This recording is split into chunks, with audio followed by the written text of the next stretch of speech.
Well, the leader of Georgia's breakaway region of Abkhazia says he will resign if protesters leave the parliament.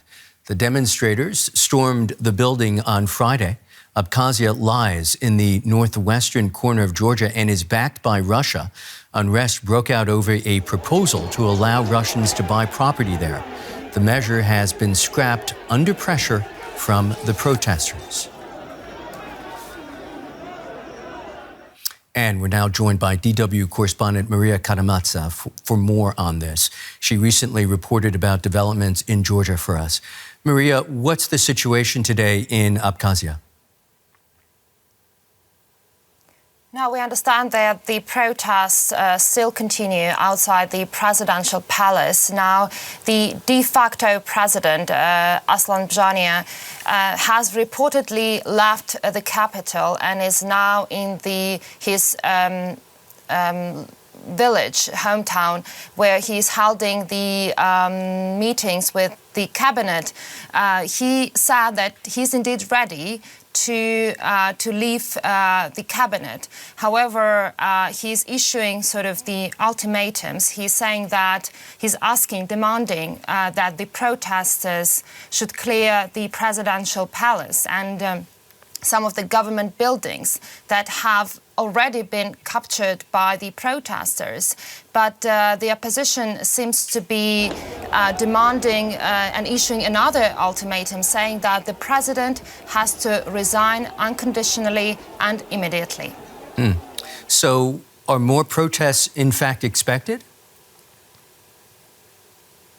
It all depends on how successful the de facto president will be able in retaining the power and whether he's going to move on to sort of, cracking down those protests or not.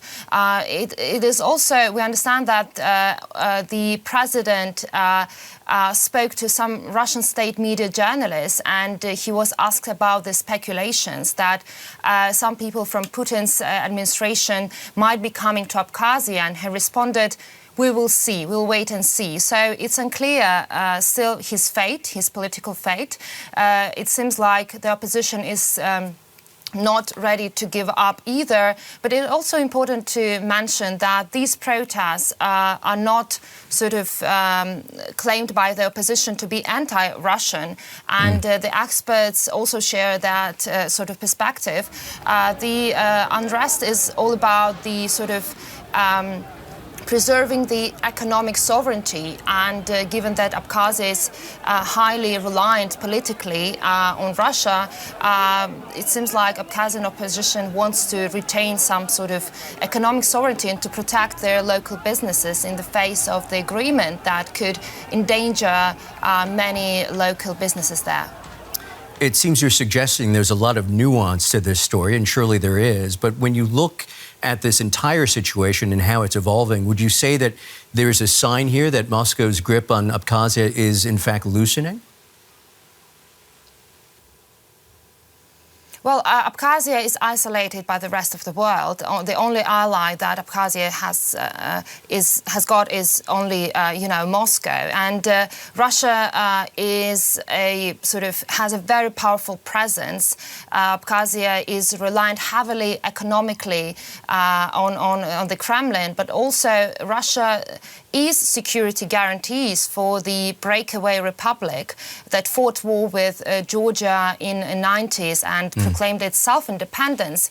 And Russia is sort of seen as a security guarantee in case Georgia wants to sort of take control over its territory. And it's also will be interesting to see how Abkhazians will be able to resist the pro-Russian policies that the Kremlin has been pushing over the past few years very actively in the region.